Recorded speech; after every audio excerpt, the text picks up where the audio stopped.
हमारा मल्टीमीटर पर आप ध्यान दीजिए, देखिए वोल्टेज सप्लाई जो हो रहा है हाई लो हो रहा है, क्योंकि यहाँ पर जो मॉसफेट के थ्रू सप्लाई आती है तो सप्लाई देखिए हमेशा हाई लो होना चाहिए। गुड मॉर्निंग, मल्टीटेक इंस्टीट्यूट में आपको स्वागत है। आज हम नए फोल्ड्स के साथ आए हैं। जो हमारे पास एक प्रिंटर्स आया है, जो इस प्रिंटर्स का मॉडल नंबर है कैनन LVP 2900। इसे बैक साइड में भी लिखा हुआ होता है ऐसे, एक कैनन LVP 2900 मॉडल्स नंबर हमारा अवेलेबल है। तो इसमें जो प्रॉब्लम्स क्या आ रहे हैं इसे हमें देखना है, क्योंकि इसमें सेल्फ टेस्ट लेने की सुविधा नहीं दी गई है। तो हम इसे क्या करते हैं, सबसे पहले सिस्टम से कनेक्ट करते हैं। तो सिस्टम से कनेक्ट करने के लिए हमारे पास एक डेटा केबल होनी चाहिए। जो डेटा केबल USB केबल हम जिसे कहते हैं, डेटा केबल हमारे पास होनी चाहिए। तो सबसे पहले हमने डेटा केबल लिया और डेटा केबल से इस USB पोर्ट पर, जो USB पोर्ट हमारे यहाँ पर है, USB पोर्ट जो लगे हुए हैं, इस USB पोर्ट के ऊपर हम इसे कनेक्ट कर देते हैं। कनेक्ट करने के बाद USB के दूसरे पॉइंट को हम सिस्टम से कनेक्ट कर लेते हैं। डेस्कटॉप या लैपटॉप जो हमारे पास है उससे कनेक्ट कर लेते हैं। कनेक्ट करने के बाद हमारे पास एक पावर केबल भी होना चाहिए जिससे हम पावर ऑन कर सकते हैं। देखिए हमारे पास पावर केबल अवेलेबल है, तो हमने पावर ऑन भी कर लेते हैं। देखिए पावर ऑन हो गया, इनिशियलाइजेशन मूवमेंट स्टार्ट हो चुका है। क्योंकि यहाँ पर देखिए गौर से देखिए LVP 2900 के ब्लू कलर के जो LED होती है, पावर LED कांस्टेंट ग्लो है, ठीक है। पावर ऑन हो गया। अब हम इसे सिस्टम से कमांड देते हैं। देखिए यहाँ पर सिस्टम से कमांड दे रहे हैं। कैसे कमांड दे रहे हैं, सबसे पहले कंट्रोल पैनल में जाएंगे। कंट्रोल पैनल में एक ऑप्शन होता है प्रिंटर का ऑप्शन बना होता है हार्डवेयर एंड साउंड, इस पर क्लिक करेंगे। अब यहाँ पर लिखा हुआ है sir device and printers, device and printers, इस पर क्लिक करेंगे सर। और देखिए हमारे इसका ड्राइवर्स ऑलरेडी पहले से हमने इंस्टॉल कर रखा है LVP 2900 का। तो देखिए यहाँ पर लिखा हुआ Canon LVP 2900 already series available है। यहाँ पर इसे सिलेक्ट करेंगे और राइट क्लिक करेंगे सर। राइट क्लिक करने के बाद प्रिंटर प्रॉपर्टीज में जाएंगे और यहाँ से सेल्फ टेस्ट का कमांड देते हैं। लेकिन यहाँ पर एरर आ रहा है, फिक्सिंग यूनिट एरर, ठीक है। अब यहाँ पर नीचे में हमारे डिस्प्ले पर कुछ एरर कोड भी आ रहा है। इस एरर कोड को हम देखते हैं। एरर कोड में हमारा दिया हुआ है E000000। लेकिन अब हम इससे हमारा क्या हो रहा है कि प्रिंटर तो हमारा ऑन हो रहा है, ओके कंडीशन दे रहा है, पावर ऑन कर रहे हैं। पावर ऑन करने के बाद प्रिंटर ऑन हो रहा है। फिर दोबारा हम करके आपको दिखा रहे हैं।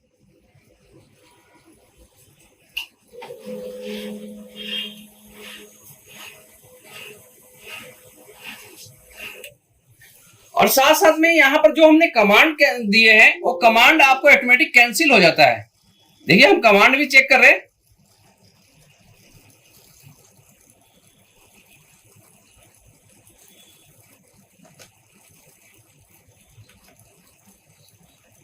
तो जो हमारे कमांड यहाँ डॉक्यूमेंट्स में पड़ा हुआ रहता है पेंडिंग में, वो कमांड ऑटोमेटिक अपने आप कैंसिल हो जाता है, जबकि हमारा एक भी पेज प्रिंट आउट नहीं हो रहा है और एरर दे रहा है। तो इस तरह के जो प्रॉब्लम्स हमारे होते हैं, जो एरर्स अभी आ रहे थे, वो एरर जो हमारे होंगे ये फ्यूजर यूनिट से रिलेटेड होते हैं। क्योंकि वहां पर यूनिट भी लिखा हुआ था कि एरर क्या है, फ्यूजर यूनिट से। लेकिन फ्यूजर यूनिट में एक पार्ट्स नहीं होते हैं, हमारा उसमें कई पार्ट्स होते हैं। टेफ्लॉन भी होता है, प्रेशर रोलर भी होता है, हीटर्स भी होते हैं और हमारे थर्मिस्टर भी लगे होते हैं। तो क्या इसमें चारों पार्ट्स खराब हो चुके हैं या फ्यूजर यूनिट पूरा ही चेंज करना होगा? क्योंकि सर्विस सेंटर वगैरह की आप बात करेंगे, सर्विस सेंटर में अगर जाते हैं तो इस काम के लिए आपको पूरे यूनिट को ही रिप्लेस कर देते हैं। लेकिन हम यहाँ पर जो हमारा मल्टीटेक इंस्टीट्यूट है, एक एक पार्ट्स के बारे में बताता है कि किस पार्ट्स से रिलेटेड फॉल्ट्स है। तो देखिए हमने इसमें एक एक पार्ट्स को हम चेक करेंगे कि सबसे पहले हमें ये प्रॉब्लम्स जो आ रहे हैं इस समय, ये हमारे हीटर से रिलेटेड फॉल्ट्स आ रहे हैं जी। तो सबसे पहले हमें प्रॉब्लम्स को कैसे देखना है ये भी हम आपको बताएंगे जी। दूसरी चीज, हमारे पास मल्टीटेक इंस्टीट्यूट में बहुत सारे कोर्सेज लॉन्च हो चुके हैं और कराए जाते हैं। रिपेयरिंग सिखाए जाते हैं, जिसमें लैपटॉप रिपेयरिंग सिखाए जाते हैं, मोबाइल से रिपेयरिंग सिखाए जाते हैं, CCTV कैमरे के रिपेयरिंग सिखाए जाते हैं, ई व्हीकल्स के बारे में बताए जाते हैं और प्रिंटर रिपेयरिंग के कोर्स के बारे में बताए जाते हैं। और साथ साथ में हमने सारा बैकअप देने के लिए सारे टूल्स का भी व्यवस्था किया है। हमारे पास सारे एमटी टूल्स व्यवस्था है कि हमारे पास सारे टूल्स अवेलेबल है। चाहे आप डेस्कटॉप का मदरबोर्ड आपको चाहिए या लैपटॉप का मदरबोर्ड चाहिए या लैपटॉप से रिलेटेड रिपेयरिंग के लिए टूल्स चाहिए, वो सारे टूल्स हमारे पास अवेलेबल है, प्रिंटर्स के सारे टूल्स आपको अवेलेबल है और चीप एंड बेस्ट रेट पर हम यहाँ पर अवेलेबल कराते हैं। लेकिन हम आगे यहाँ पर चलते हैं रिपेयरिंग पे, कि ध्यान देते हैं फोकस कि हमारे ये रिपेयरिंग में देखना है कि इसमें फॉल्ट किस चीज का है। अब इस एरर कोड को हमें सर्च करना है अपने प्रिंटर्स में कि ये प्रॉब्लम किस चीज का है, क्योंकि हमारा प्रिंटर को रेडी नहीं होने दे रहा। हम इसे फिर दोबारा ऑफ करके दिखा रहे हैं।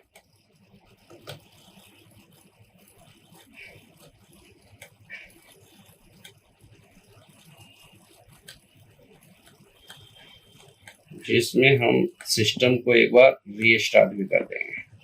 हम सिस्टम को रीस्टार्ट इसलिए कर देते हैं कि ड्राइवर्स प्रॉपर अवेलेबल है या नहीं, ये भी हमें चेक हो जाता है। कभी कभी ड्राइवर से भी एरर्स देने लगते हैं, कनेक्टिविटी नहीं होता है, तो भी इस कैनन के प्रिंटर्स में एरर्स आना शुरू हो जाता है। तो हमें सारी चीज को चेक करना होता है।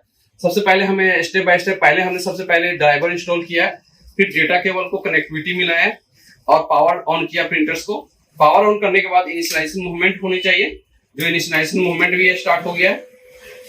हमने सिस्टम रीस्टार्ट कर दिया। सिस्टम रीस्टार्ट करने के बाद जैसे मैंने कमांड दिया है, कमांड देने के बाद ही हमारे ये डिस्प्ले पर एरर आ गया है, जो एरर आप देख रहे हैं यहाँ पर। अब इस एरर को हम सॉल्यूशन कैसे करेंगे प्रिंटर्स में, ये भी हम आपको दिखाने जा रहे हैं कि हम इस प्रिंटर्स को कैसे सॉल्यूशन करेंगे। इस एरर को प्रॉपर देख लीजिए कि कोडिंग हमारा यहाँ पर लिखा हुआ एरर कोड E0000000। तो ये कोड हमारा है, ये हमारा फ्यूजन यूनिट से रिलेटेड फॉल्ट है। अब फ्यूजन यूनिट किस पार्ट्स का फॉल्ट है वो भी मैं दिखाऊंगा अभी। तो हम फ्यूजन यूनिट को खोलने चलते हैं और देखते हैं कि प्रिंटर्स को हमें कैसे खोलना है। अब जैसे सबसे पहले हमें क्या करना है, पावर ऑफ करना है। तो पावर केबल को हम यहाँ से डिस्कनेक्ट करेंगे, जो हमने पावर ऑफ कर दिया जी, डिस्कनेक्ट कर दिया। सेकेंड स्टेप में हम डेटा केबल जो लगा रखे थे, डेटा केबल को हम ओपन कर लेंगे। डेटा केबल ओपन करने के बाद स्क्रू ड्राइवर को आपको यूज करना होगा। स्क्रू ड्राइवर जो लगे होते हैं, तो क्योंकि हमारे यहाँ पर दो स्क्रू लगे होते हैं, दोनों स्क्रू यहाँ पर लगे होते हैं दोनों साइड में। दोनों स्क्रू को हमें पहले 1 बाय 1 ओपन करना होगा। तो ओपन कर लेते हैं।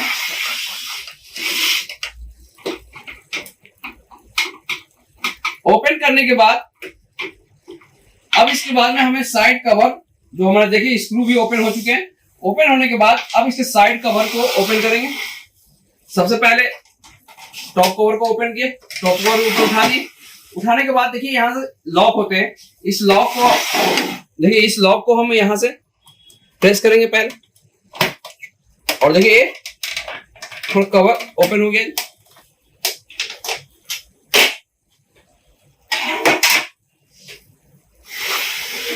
उसी तरीके से इस साइड के भी कवर को हमें ओपन करना, यहाँ से लॉक को ऊपर उठाएं।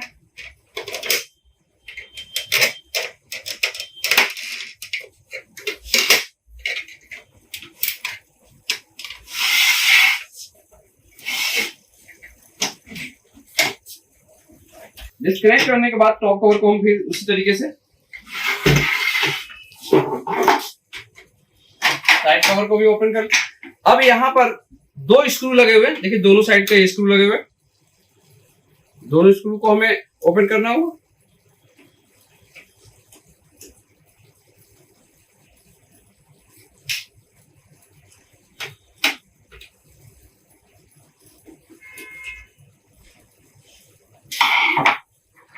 और एक कार्टेज के लिए लॉक लगा होता है, इस लॉक को भी हम यहां से डिस्कनेक्ट कर देंगे।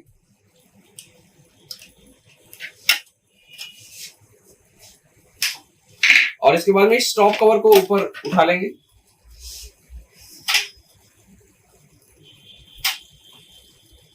अब हमारा ये फ्यूजर यूनिट होता है, ऊपर में जो ये लगे हुए फ्यूजर यूनिट है। फ्यूजर यूनिट के कांटेक्ट पॉइंट को हमें सबसे पहले चेक करना होगा। देखिए फ्यूजर यूनिट का कनेक्टर्स भी दिख गया, ये हमारा फ्यूजर यूनिट के कनेक्टर्स है। और इस कनेक्टर्स के ऊपर मल्टीमीटर के द्वारा हीटर को हमें चेक करना होगा कि हीटर हमारा ओके है या नहीं है। सबसे पहले हम मल्टीमीटर को ऑन करेंगे, कंटिन्यूटी रेंज सेलेक्ट किए, बीप आ रहा है। अब इस मल्टीमीटर के द्वारा हीटर के इन दोनों पॉइंट्स के ऊपर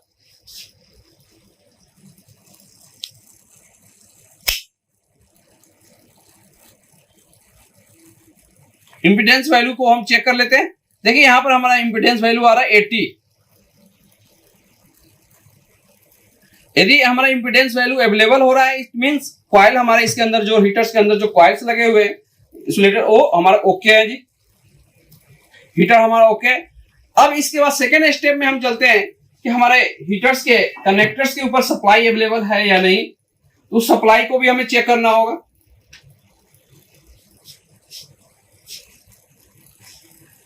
सबसे पहले हम इस कनेक्टर्स को यहां पर लगा देते हैं।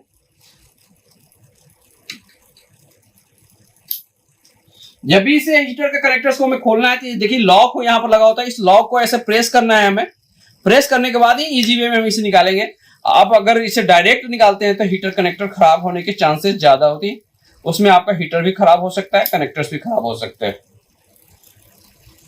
अब हम इसके बाद में हम हीटर कनेक्टर्स के ऊपर सप्लाई को चेक करते हैं। पावर ऑन किए,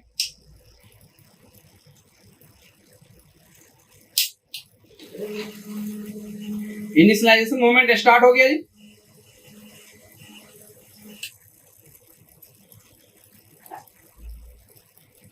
हमने यहाँ पर सप्लाई चेक करने के लिए एसी वोल्ट रेंज सिलेक्ट करेंगे और एसी सिलेक्ट करेंगे 700 वोल्ट। हमने सिलेक्ट कर लिया 700 वोल्ट एसी, क्योंकि हमारे घरों में जो वोल्टेज आते हैं 200 से अधिक आते हैं, तो 200 रेंज के ऊपर हम सिलेक्ट नहीं करेंगे। मल्टीमीटर में रेंज सिलेक्ट करेंगे 750 वोल्ट।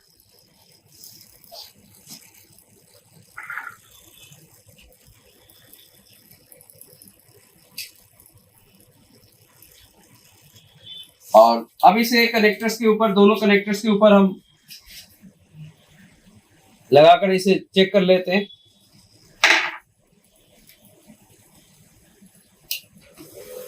देखिए हमारा मल्टीमीटर पर आप ध्यान दीजिए, देखिए वोल्टेज सप्लाई जो हो रहा है हाई लो हो रहा है, क्योंकि यहाँ पर जो मॉसफेट के थ्रू सप्लाई आती है तो सप्लाई देखिए हमेशा हाई लो होना चाहिए, कांस्टेंट ग्लो नहीं होगी। अगर कांस्टेंट ग्लो हो जाती है इसके मतलब आपका सप्लाई प्रॉपर ओके नहीं हो रहा है, आपका सप्लाई में प्रॉब्लम है।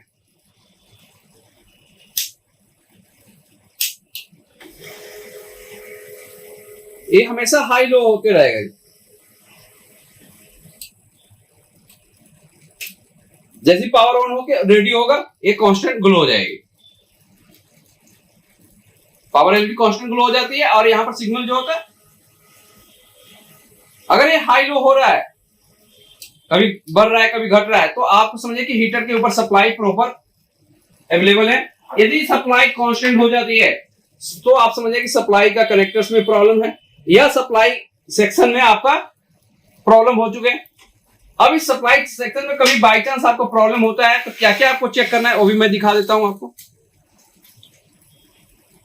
हीटर कनेक्टर्स के पास में ही रिले लगा होता है और रिले के पास जस्ट यहां पर मॉसफेट लगा होता है जी। तो नीचे में आप देख रहे हैं यहां पर मॉसफेट लगा हुआ है। ज्यादातर ये मॉसफेट खराब हो जाते हैं, जो देख रहे हैं मॉसफेट आपका नीचे ज्यादातर खराब होने के चांस होते हैं, जिसमें प्रॉब्लम्स जो अभी आपने प्रॉब्लम्स देखे, इसमें जो प्रॉब्लम्स थे ये हीटर कनेक्टर्स के ऊपर कार्बन आ चुके थे। तो ये कार्बन को अभी मैंने इसे साफ किया था इस पॉइंट्स के ऊपर, तो ये प्रॉब्लम सॉल्व हो गया जी। या आप कभी असेंबलिंग या डीअसेंबलिंग करते हैं तो उस दौरान में क्या होता है, हीटर कनेक्टर अगर प्रॉपर नहीं लगा होता है तभी भी ये प्रॉब्लम्स आपको क्रिएट होते हैं। अब हम इसके ओके कंडीशन भी चेक कर लेते हैं। कवर को हम सबसे पहले हम इसे कनेक्ट करते हैं। डेटा केबल को हमने कनेक्ट कर दिए। डेटा केबल कनेक्ट करने के बाद सिस्टम में हम सबसे पहले कमांड देते हैं।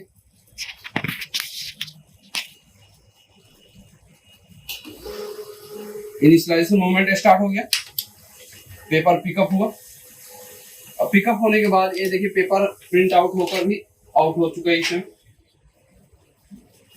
तो देखिए मैंने अभी आपको बताया कि जो ये प्रॉब्लम्स आ रहे थे हीटर कनेक्टर से रिलेटेड होते हैं, जिसमें आपका हीटर भी खराब हो सकता है, हीटर कनेक्टर के ऊपर सप्लाई नहीं आ रहा है उसके कारण भी प्रॉब्लम हो सकता है, आपका हीटर के वायर भी खराब हो सकते हैं, या हीटर कनेक्टर आप लूज लगाए हो उसके कारण भी ये प्रॉब्लम्स क्रिएट हो सकते हैं, या हीटर के कॉन्टेक्ट पॉइंट के ऊपर कार्बन आ जाते हैं जिसके कारण भी ये प्रॉब्लम्स क्रिएट होते हैं। तो हमें सबसे पहले हमने कार्बन को ही साफ करना था, जो मैंने आपको दिखाया था अभी कि कार्बन को कैसे साफ करना होता है, कॉन्टेक्ट पॉइंट को कैसे हमें क्लीन करना होता है, और हीटर को कैसे सप्लाई चेक करना है, कैसे हमें हीटर को चेक करना है।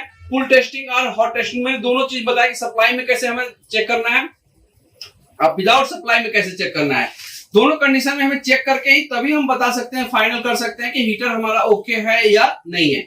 और एक चीज मैं इंपॉर्टेंट चीज मैं बता रहा हूं कि हीटर्स कनेक्टर्स के ऊपर कांस्टेंट वोल्टेज अवेलेबल नहीं होना चाहिए, हमेशा हाई लो के फॉर्म में वोल्टेज होना चाहिए। एक बार हाई होगा दूसरे टाइम में लो हो जाएगा, तभी आप समझिएगा कि हीटर कनेक्टर्स के ऊपर जो सप्लाई अवेलेबल हो रहे हैं तो ओके है जी। अगर कांस्टेंट वोल्टेज हो रहा है इट मींस हीटर से रिलेटेड सर्किट है, सर्किट का प्रॉब्लम होगा, हीटर्स का प्रॉब्लम होने के चांसेस कम होते हैं। थैंक यू, धन्यवाद।